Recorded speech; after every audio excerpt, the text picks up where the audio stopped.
The all-new Spark FM. Spark FM. Log on to sparkfmonline.com. Hey, good rising, good afternoon, good evening, or good night. I am Tayla Andre. Waking up with Tayla Andre has absolutely nothing to do with the time of day. We link up at about waking up your third eye with unorthodox conversations leading to universal consciousness. We are live virtually in the building with Alex E. Edwards, my broker, one of my favorite people in the whole wide world. He took me from the bottom. Now we're here. Today we are discussing mortgage before marriage, or I close before I do. What's the name of the book, Alex? Like, honestly, that's part of marketing, Taylor. I can't tell you right now. Yeah. The fact that we have to talk about this, I'm doing great marketing. Yes. Everything is in my head. Like, it makes sense to me. And I'm happy. The only person that matters. Exactly, right? It makes sense for to build that momentum, right? So mortgage before marriage, finances before fiance, Rockefeller before Beyonce, baby. Let's go. All right, I got you.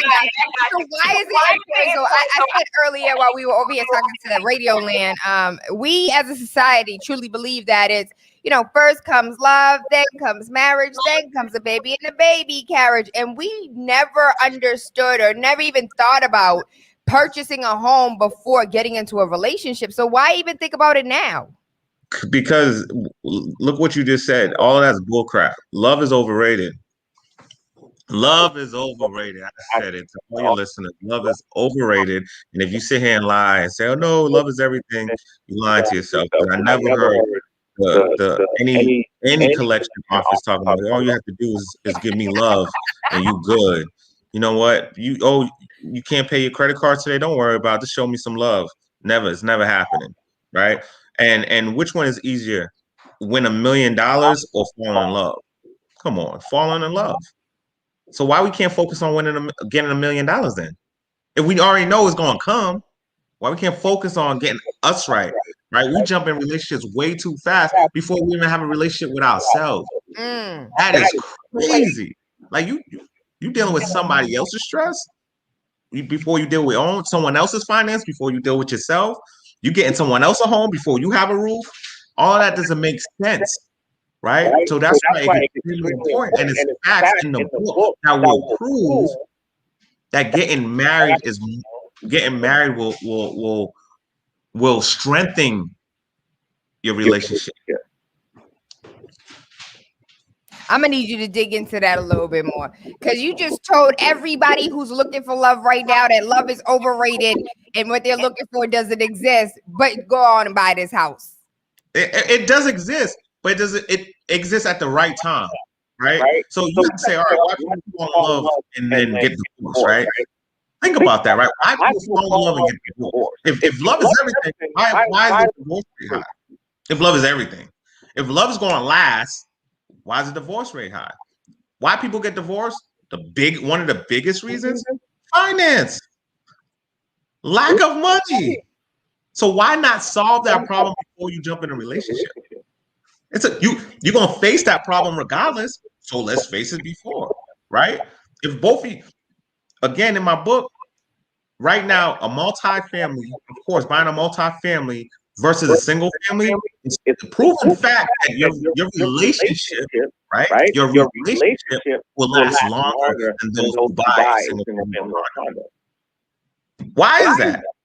Because now you have other people providing for your love, other people providing for your life, other people providing for your smiles and good memories. Because now your tenants or people that rent from you, right, are now providing a better life for your loved ones. Maybe I don't have to work so hard. Maybe you could spend more time together. Maybe you could take a vacation that you could have never taken if you didn't have this investment property, right? So it makes a lot of sense, and that's why the book will conclude exactly what you need to do to make sure you're a powerhouse outside of the bedroom and a powerhouse inside of the bedroom. Let's go. Hold on. You giving relationship advice in the book too? Absolutely. Good thing about the book is hilarious.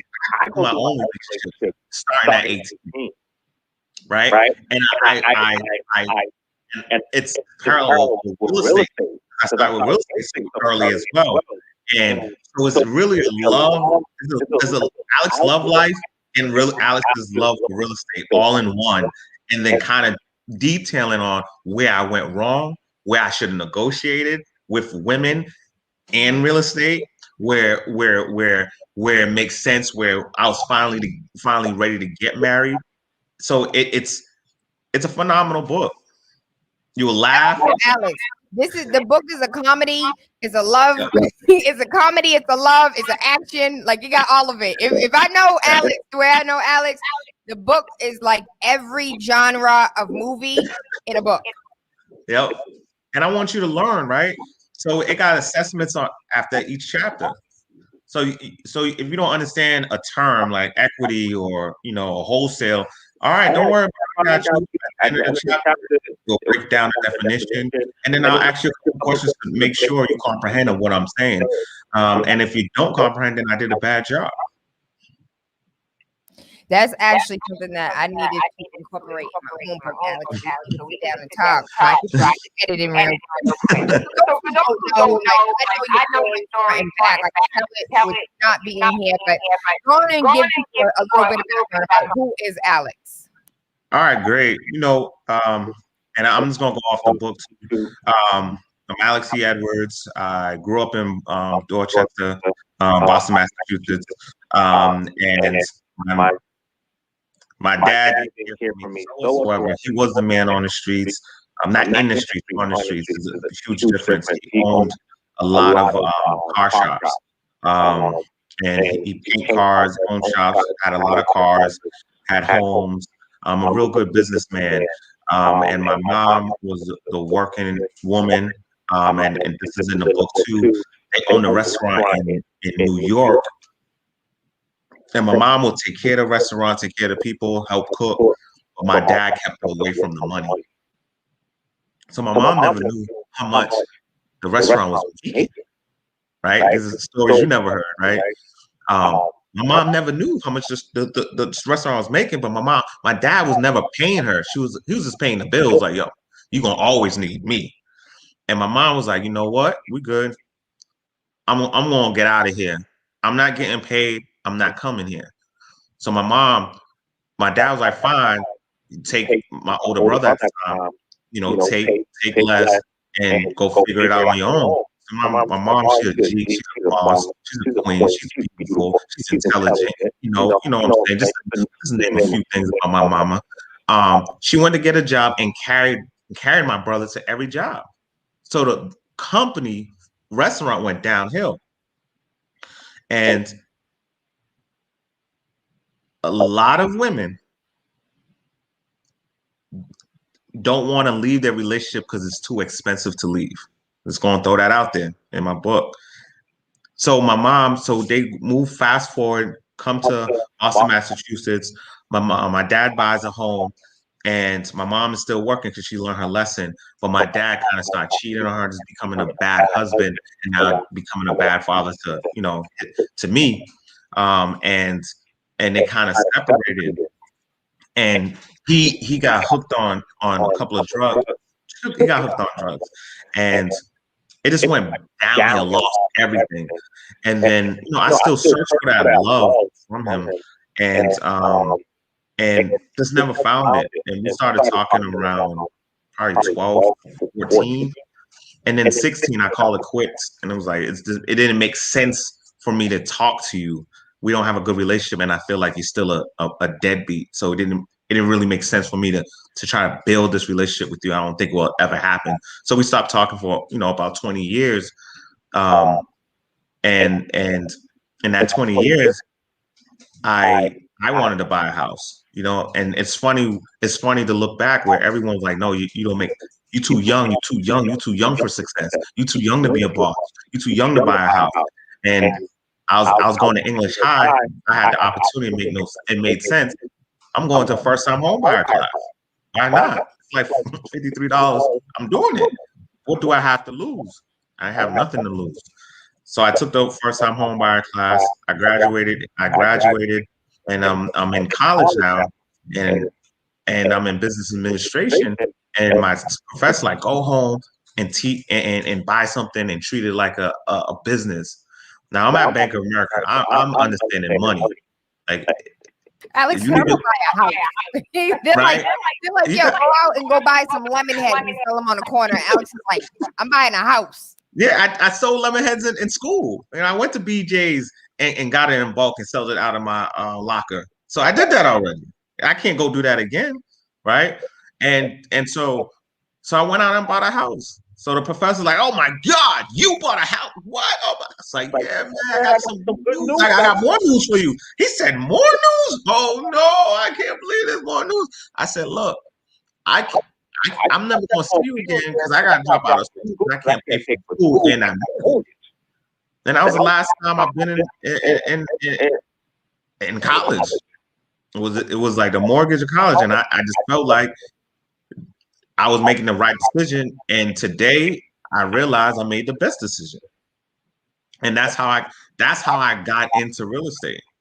And but I never looked back, so if I bought my house at 20, around 24, I quit the 9 to 5. I quit the corporations. I couldn't take it because they devalue you. They don't appreciate you. You're on the front line doing everything possible to put their kids through college, and I'm here suffering. Like Ken Lewis was the CEO at Bank of America at the time, and I could only imagine those days we had to come into Bank of America when it's a straight snowstorm, and he just relaxed. So that's a quick story.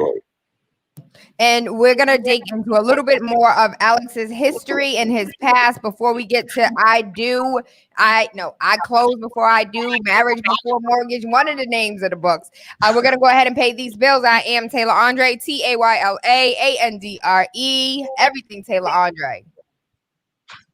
The all-new Spark FM. Spark FM. Log on to sparkfmonline.com. What's up, everybody? This is James Jimmy Hills, host of Java with Jimmy on Spark FM Online. Make sure you tune in every Monday and every Wednesday from 1 p.m. to 3 p.m. Also, follow Java with Jimmy on Instagram, Twitter, and Facebook. And don't forget to go to Spark FM Online and download the app. Listen to Spark FM Online 24/7. Igniting the airwaves. Spark FM.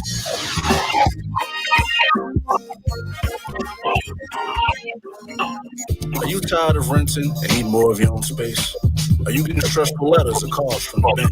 Does your home require expensive repairs and you just don't have the funds to fix them? Regardless of whether you want to buy or sell, Tayla Andre of Thumbprint Realty is here to help. From saving your home from foreclosure to walking you through the process of becoming the first home, Tayla makes real estate easy. With your best interests at heart, the needs of the market, and a passion for people, Tayla is dedicated and motivated to serve you. Good rising, good afternoon, good evening, or good night. I am Tayla Andre, and I am determined and dedicated in assisting you in all of your real estate needs.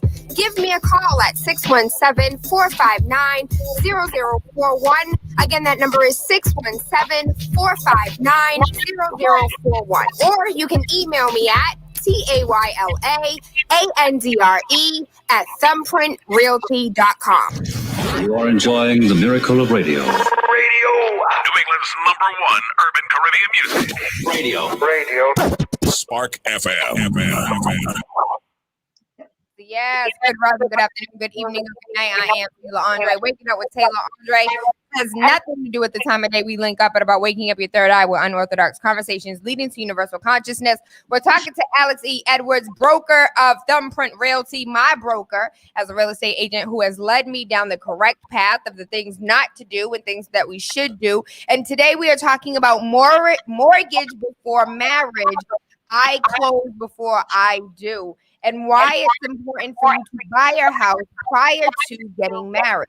And so we talked a little bit about Alex's history and his past and how he himself was able to purchase a home at a young age. Alex, with today's society and with what everything's going on in society, how do you talking to the young people don't know what they want to do, they're lost. how guide the young people on their next steps? All right, great. That's a good question. So I discussed the young people in my book as well, because college play a big factor in home buying, right? So you're 17, 18, they are asking, society's asking you to pick who you want, choose who you want to be for the rest of your life.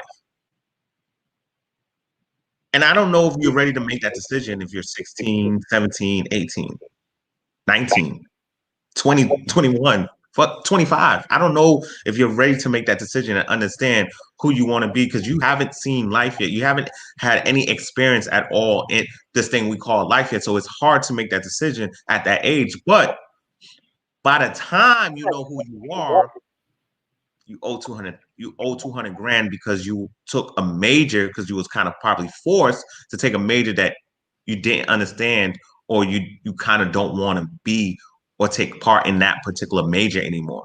But now you 200 grand in. So you have a couple of decisions to make.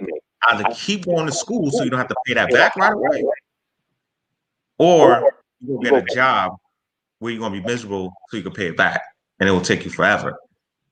Right? So what I suggest is, parents, I'm talking to you. Please speak to your child and ask,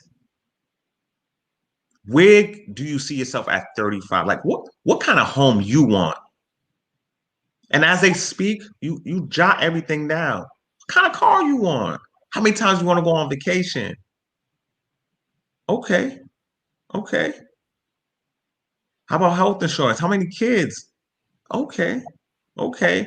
And the idea is to calculate their lifestyle at 35 and say, look, these are the majors that's going to support you. If you don't rock with these majors, you will never have that lifestyle. You will never have that lifestyle. So if you need 150, make sure you're making around 300,000. That's where parents, I swear, they just do a bad job. They get so excited for the process of their kid in school, in college, so they could, be happy and celebrate. But if that kid come out of college and working in a job that don't support that major, what's the celebration all about? That's how I feel. So you're basically reverse engineering. Yep. That's what I did in the book. What it is that you want to do based on the finances that you want to make versus running after a title. Correct. That's what I wrote down a list in my book, and this is the list that every parent needs to have. Ask your child this, so your child can really. I think it's never too early to ask your child 14. What you want? Ask again at 16. Ask again at 18. Like really understand where. Think about how many people like, I want to be this, and they're not, or they are that person, or they have that position, but they didn't know that they can't buy a home because they're the income. They didn't know that this major don't support what they wanted in life. But now they stuck because they owe that girl Sally Mae. I know it's a different name, but I like Sally Mae better. That girl Sally Mae too much. They've been dating. Sally Mae did her wrong.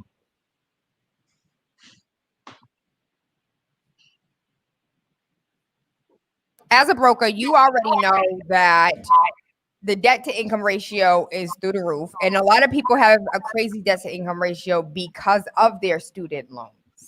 And so let's talk about that. So I'm an attorney. I'm an attorney. I have a $500,000, student loan debt. I went to school for something and then I changed my mind. I thought I wanted to be a nurse. I got $225,000 of student loan debt. Like, what are the options for me? I mean, that's still high. I mean, if you said if you said 500,000, wait, you in $500,000 in debt, or that's your income? Nah, that's my debt to go. Oh, 500. Yo, attorneys that went to like a prime, what is it called? Like a PWI, like one of those high end colleges, $500,000. A doctor, $500,000. Yes. So, so one is I would say one, you want to talk to a specialist, a student loan specialist. That's number one. That's the number one thing I'm doing first. That's what I'm doing. Two, I like wait into there's a graph, and we hear about my book on people. There's a graph in my book where it tells you the type of degree you have will tell you how long it usually takes to pay it off. So I don't think that the long game is to sit there and try to pay it off. I think the long game is like, okay, how can I buy property without doing it traditionally, right? And get into real estate, right? Either you investing in somebody else and you're still getting that return. Maybe you have a friend that didn't go to college, but they're doing well and they buying homes. All right, well, how does that look if that person buy a home under LLC? You're still the owner. They just don't care about your debt to income at that point, and that will actually help you strengthen. Help you pay off your student loans that way. But at the same time, you don't have to stay in an apartment or an area, or even an area you don't like, or even moving back home to your parents' house. So those are a couple of things you can do. But in the book, it also say people that purchase homes before college are more successful than those who don't. Seriously, what are those statistics? Can you wait for the book? I do have it up, but no, you're not. No, wait for the book. Alex, just drop all the gems. Okay, fine. Answer me this then. So let's say, for instance, I'm in a relationship. He recently proposed, so we're currently proposed. We're supposed to buy a house. We're supposed to get married in the next few months. Like, I'm just now seeing this video. I'm just now hearing this radio program. And you're telling me that I'm making a mistake by putting all of my money into this wedding when it should be going into a house? Big mistake. Well, then help me rectify this problem. So first of all, if you're a man and you're talking about you as Tayla, like a woman, correct? I'm talking about, let's do it from the female standpoint. All right, great. Alex is now engaged. So females, I wrote this book because of you. Like, this book was only, I want to support the females 2020. I'm going to create this campaign where it's only about females, because I truly believe females should run the world, my opinion, right? And I'm like, I'm going to write this book. I see what's going on. I see what's happening. I see the trends. This is the trends that they find this man and this man out superior. And of course, they believe them. And financially, they are taking care of the female. But so the female forget about her dreams and start taking care of the kids, that's one of the most important jobs, if not the most important jobs in the world. So, but when the man it's too much pressure on the man goes back and resents the female, right? And now talking down to that female. But now the relationship got too expensive to leave, so the female just have to accept it. Now, if I told you that, Tayla, you sure you want to get married before you have your own? That's not gonna happen to me. We're gonna get married. He's gonna respect me. I'm gonna respect him. We're gonna do this thing together. Like, it's not what you think it is. So you're not being realistic at all, right? Not being realistic at all. That's 100% society, Alex. 20%. I'm dropping some facts now. You asked for some facts in the book. 20% of women stay in relationships, right? Stay in relationships because they can't afford to get out. Only 3% of men do that. So if you think something is extremely special about your situation, I hope so. But if it's not, won't you protect yourself? Because if you're saying, hey, this is not going to happen to me, you're telling me that you don't even have enough respect for yourself to say, this is not going to happen to me because I protected myself financially. You still saying this is not going to happen to me because I'm going to depend on somebody else. So I will say to you in your face, you're a joke, man. Because no matter what, if you trust somebody, if somebody was like, I'm going to take care of you, why not still get a job? That person's going to take care of you anyway. If you trust that, all right, are you taking care of me? No way, I'm still going to have a job. So just in case I need to take care of you, why still not bring something to the table?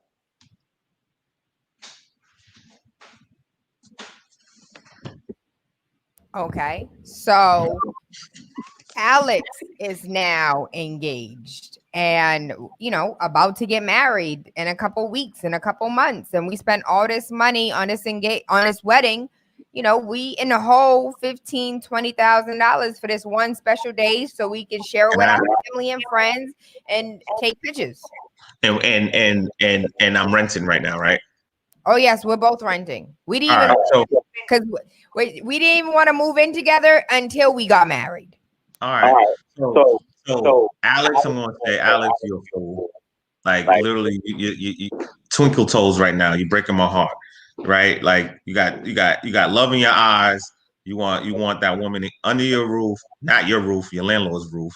And you just need to slow down.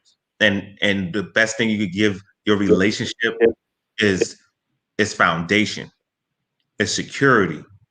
Right? I don't understand why we skip Alex. Why you skipping security? You don't know if this is going to work out. You don't know if this woman is going to wake up and say, I don't want you anymore. Alex, why you skipping security? Stay focused. If you buy that security, you could take care of this woman. You could focus on love. You could spend more time with this woman. So why am I sitting here and focusing on rushing this love when this love have nowhere to live? This love don't own a home. This love has no security. The landlord could kick my love out. It makes no sense, people. I get passionate when I talk about this. This is why it's in a book. It makes no sense. Well, talk to us, Alex, because some of us still don't get it.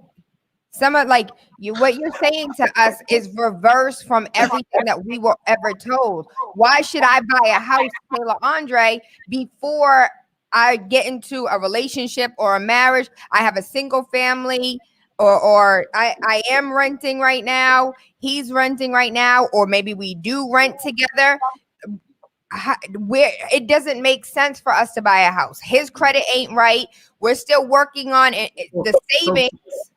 All right, so great. So you're saying his credit ain't right. So why are you even jumping the broom? And that's what I'm saying. Why are we not focused on getting my credit right, getting her credit right, getting the finances right? Let's make some financial goals before we make some love goals. I don't get it.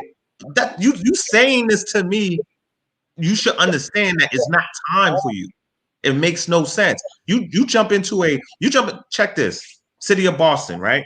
City of Boston, you can they take care of either the poor, right? They really take care of not the poor. That's a strong word. They don't take care of someone that's like extremely established, right? So when I got married, I got one of those programs from the City of Boston, right? That helped me. Imagine me meeting someone. I'm like, nah, you gotta go get a program from the City of Boston. Right now, we got married. We're not going to qualify for those programs anymore. But the City of Boston can't kick us out. They can't kick us out, right? It's grandfather. I can win $1 million and be in an affordable home, and the City of Boston can't kick me out. Why am I risking all of that benefit for love when we both could do it and make all the love we want once we establish and don't have to worry about our bills and no landlord gonna kick our love out on the streets? Why not take care of yourself? I just want everyone that's listening, please, I need to understand, why not take care of yourself before you're trying to love somebody else? Why not love yourself? That's what I really want to understand. Like anyone that's listening out there, why not love yourself? right? Why not focus on your finances before you focus on someone else's finances? Why not focus on your love for yourself before you love somebody else? What is the rush? What are you running from? Why you want someone to love you so bad? Is it because you don't love yourself yet to that point? Well, I'm telling you, you're not going to get better. You need to understand who you are. And you need to know that in your head that you could take care of yourself. And that's where the marriage will grow. And when you love yourself and you financially could take care of yourself, and then you meet somebody else that's on the same level, what are we talking about? We're talking about babies after that. We're talking about the smiles. We're talking about good memories. We just have to stay faithful. That's it. And some relationships like, yo, you don't have to stay faithful. Let's do this together. That's it. You got money in that? Like, yo, let's go. Right? So look, Tayla, I met you with I say Audi, right? Imagine if that you bought a house then. What are we talking about? Like the person that marries you has to be extremely tough, has to know who he is, right? Have to have some type of financial education. Not like, yo, I have bad credit, I have everything around me is bad. No, that wouldn't make sense. If I'm looking at my system, like, yo, Taylor, why you do that? That don't make sense. You already been through a lot. So why this person? You know what I'm saying? Like, are you addicted to, like, you know what I'm saying? Like, why this person? They have to match who the hell you are. You on Spark. Everyone knows, Taylor. You're taking care of yourself. You running, you chasing, you pulling, you're crying for your dream. You wouldn't want someone else to match that hustle before getting married and say, all right, we both established, we both don't need each other, but we want each other. Mike, nice.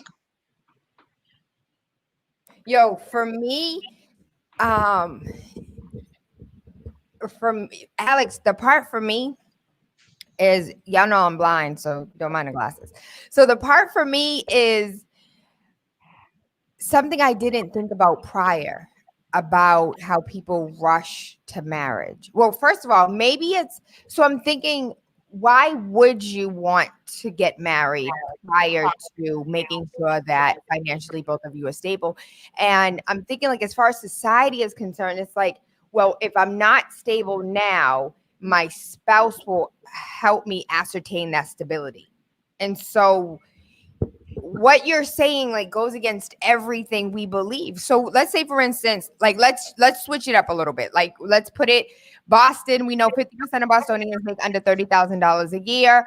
We know that people with PhDs and master's degrees are still, recently there was an ad for a job, and it was just like, must have a master's degree, pay $15 an hour.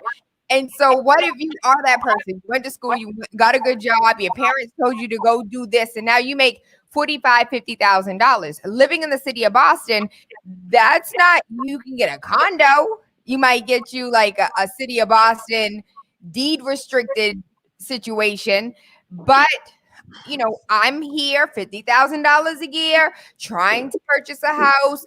I got this little boo thing on the side. He make about $50,000. Together, we would make $100,000. We would be able to get a larger pre-approval, and we could then obtain the success that you're talking about. How do you navigate those waters? So you need each other. Basically. That's comfortable that you need somebody? I'm being realistic. Hell yeah. I need him, and I'm being realistic. Okay. I like this.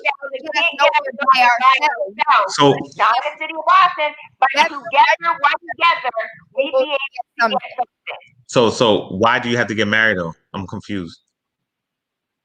Well, even if we buy together on paper, quote unquote, we were married on paper.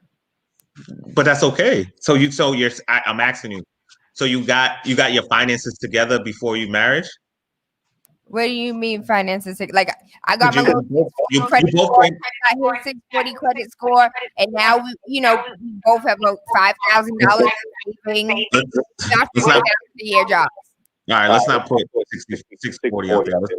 Let's really talk about it. Y'all both got 760. I don't want no one to be like, 640 is the goal. Y'all both got 760. Being honest, Alex, what's the average credit score of your like when your clients come to you and are not ready? Let's give that average real number. So I like this too. I like this. So you're saying we should accept doing that. Because is the average? Yeah, but I want to meet people where they are right now. I get it. I totally get it. And I want to push them where they're at right now. I want to pull them where they're at right now. I want to show them that, no, you special. You woke up today. That higher power woke you up. I want to push them like, 640, that was yesterday. Today. I need you to come up. I want to be that motivation. Oh, you want one house? You silly. You deserve 5. Oh, you like those red bottoms? Don't buy it. Let your tenants buy it. I want to be realistic too, Taylor. Like we are somewhat saying the same thing, but I want to be realistic too. Yes, you're right. I'm meeting these people where they at. You know why? Because they don't know any better. So it's our responsibility to be like, yeah, I can meet you where you at, but I also know where you could go. Amen. I say. You know what I'm saying? I know where you can't. Like, I see where you could go. I've been there because I work with other clients that's here, and they don't do nothing special. They just know more. So I do get it, Taylor. I understand, and you want me to say, hey, surrender to the 640 and be realistic. I am being realistic. We need to do better. That's being realistic, right? So, because we're coming to the top of the hour, you want us to do better. What steps in which do we need to take in order to do better? All right. One is definitely focus on your credit, right? Some people scared to look at their credit score, like scared to look at their bank account. Like, how many people really look at the bank account once a month and say, "Damn, I'm spending $80 on coffee. That's crazy. That makes no sense. I'm spending $80 on gas. That makes no sense. I didn't need to go to that one trip or go to this place every day." Like, we need to really look at and understand what we do, our character, like our spending habit. We need to understand that first.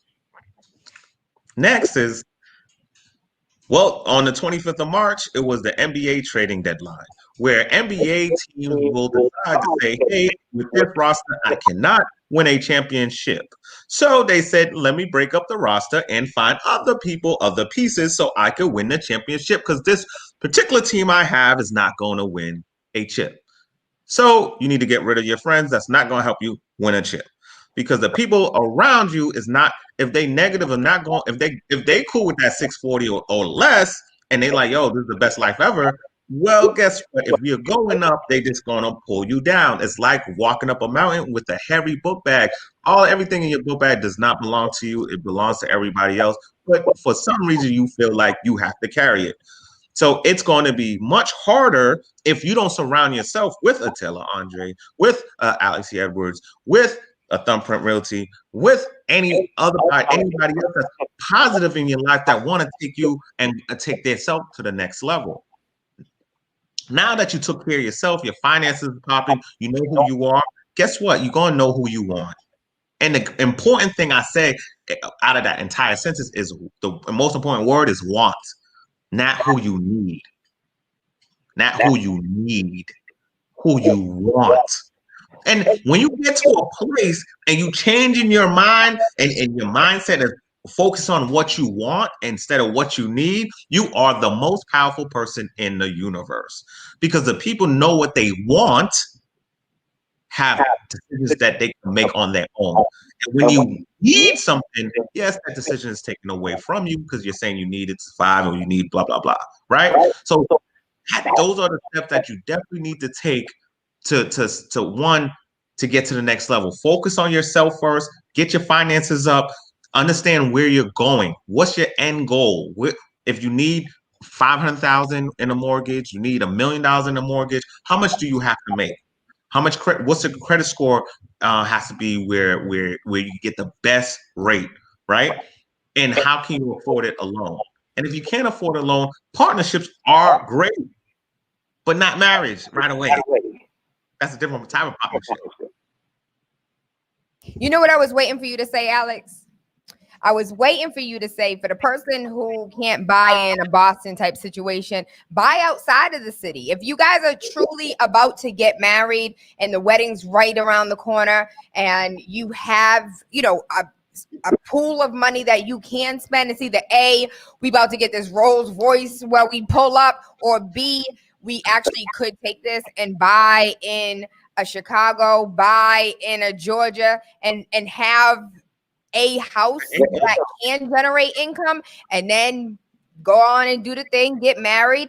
And in the second house, that if she purchases in the South or he purchases in the South, whatever house is here in Massachusetts that you guys live in, you still have another income coming in from the other property. It doesn't have to be in your hometown. It's a rental property. Do a good into it, throw a Section 8 tenant in it, and count your check every month. It's a good, that's a great point, right? A great point. I want to shed this light that we don't think about. We call Boston extremely expensive, right? We complain, right?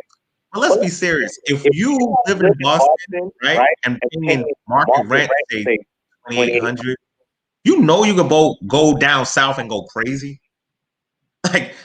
Like, honestly, if you living down south and you like, yo, 1,100 is crazy, you can't come to Boston. But the fact that you could survive financially in Boston, that means you can almost survive anywhere in the world and come up. You're gonna come up anywhere else. So you need to think about that mindset. Like, yo, yeah, the top, it's expensive, but you're in Boston.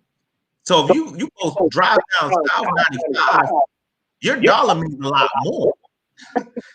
So now you can say, all right, I'm going to start building that way, right? And FHA, some people love it, some people don't. But hey, if you're not living together with your significant other anyway, why not go FHA? Yo, you buy FHA, I buy FHA. We ain't living together anyway right now. We're dating. Why not? Right? By the time we get married, we both want to refinance out of that FHA. We might buy another FHA home together separately, and we might refinance again, and we might do it again for the rest of our lives. And until we have kids, that's when you really have to settle down. You don't have to settle. You don't have to kind of settle down and don't jump home to home. But you're gonna build that. Look, in one of the chapters in the book, it says. The name of the chapter is my tenants paid for my marriage, but they wasn't my wedding, but they wasn't invited. Like why are you paying for your own lifestyle? Like you have to ask yourself that. Why am I paying for my lifestyle? Damn, I pay for Jordan's lifestyle. I pay for Chanel lifestyle. I pay for Gucci lifestyle. I pay for Prada's lifestyle, her baby's lifestyle, Lexus, Ben's lifestyle. I pay for all these other people's lifestyle, but no one pay for my lifestyle. Think about it. I just want to help. The book is just gonna help you. That's all. And when the book drop is in July. I can't hear you anymore.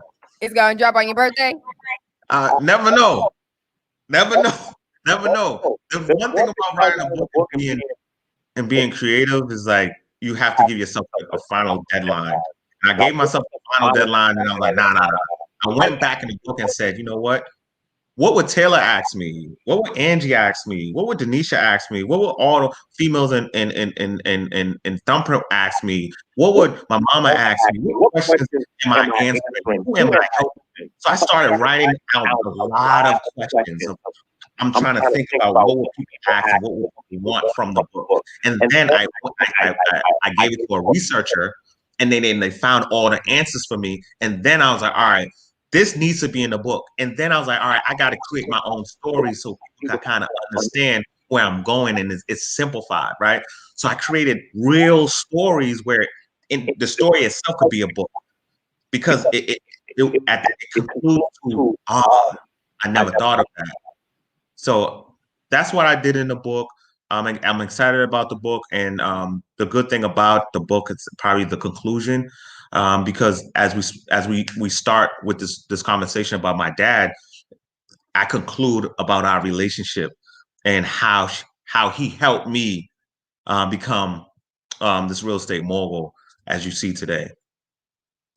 Alex, I'm so proud of you. I'm so excited. For those who don't know, Alex is the reason why I finally home exists. And so Alex came in the office. I'm writing a book. I was just like, Alex can write a book. I know my ass can write a book. Hold up. What? You writing a book? He was like, yeah, I'm writing a book. It's called I Close Before I Do. And he was talking about it's going to be for women who need to buy a house. And I was just like, you know what? 60% of my time I spend educating clients on what it is they need to do. Like if I put in a book, I'm gonna save myself some time and make money. Okay, Alex, I got you. And so our books were supposed to come out at the same time, and I kept going back and editing, And I spoke to my mentor, and she was like, "Tayla, if you don't put it out, you're never gonna put it out."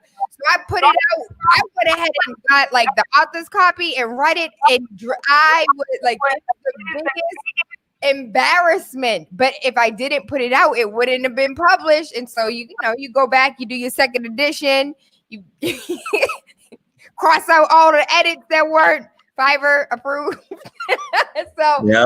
I'm super excited. I'm inspired by you, Alex. You motivate me on a regular basis. You test me and you make me you take me to the next level in every area of my life, and I truly appreciate you. And I just want people to publicly know how much I love you. Yeah, thank you so much. And with that story, it's funny because I'm all like, "Yo, how did Tayla beat me, son? How did Tayla beat me? Beat my book everywhere. I got to drive on my feet. Like I see this book everywhere. I'm like, no, I came up with the idea. She beat me, and I'm like, hey, procrastination is a disease. You know what I'm saying? Even if you're trying to be creative, Alex, sometimes you just got to jump off that cliff. And Tayla just jumped off that cliff. So you just got to celebrate the woman. That's a theme since 2020, and it's the theme for 2021. Celebrate the woman. I get more things in life if I celebrate the woman. If I support the woman, I always get something back. More, right? So I just believe through this fight, whatever women need, I always, almost like a Tyler Perry, I always have something to give and make sure you all are supported from Alex E. Edwards, from Thumbprint Realty, and from my book, because I just believe that you guys women should just be on top. That's just my opinion. The egos, it's not too much egos involved, and every time I'm around women, and hey, Alex, I want to make you better. You know what? And I don't want to take your spot. I want to make you better. Can you just make sure you take care of me too? Nah, no problem. Let's go together. I don't want to be on top of you. I don't want to be. Let's be partners. You know what I'm saying? And that's why I love and I appreciate women, and I think they are the biggest success in any business. My opinion. Again, my opinion. Let them know, how can we find you, Alex? How can we get in contact with you? How can we get this inspiration and motivation that you drop every day? That's a motivational speaker for y'all who don't know. Hands down, I'm owning it now. I'm a writer, motivational speaker. I'm owning it. Alex E. Edwards on YouTube, Alex E. Edwards on Facebook, Alex E. Edwards on IG, Alex E. Edwards on Twitter and LinkedIn, everything. Alex E. Edwards. Everyone stay focused. You woke up today. At the end of the day, you woke up. So if you having a bad morning, you didn't get paid, rent's due, credit's bad. At the end of the day, you woke up, and that's a privilege. Someone woke you up. Somebody woke you up. So you just have to figure out why are you up? That's all you need to figure out. No problem, Mike. Nice. Good. Well, Alex, I thank you. I love you. I appreciate you. I am Tayla Andre, TaylaAndre. Everything Tayla Andre, everywhere.com. I thank you. I love you. I appreciate you. I really hope to have you back so we can do a Real Estate Tip Tuesday. We talked about Real Estate Tip Tuesday. Crazy. Also, I hope we can have you back right before the book drops and after the book drops, so we can do a little promotion before the book drops, and then after I read it, we can go ahead and talk through it on the live. Taylor's gonna put me on the spot. I already know some of us. Again, I put my life in this book, and my wife's okay with it. So I guess that's the most important. It's a lot. It's a lot, but it's real, and I just want to be truthful. That's all.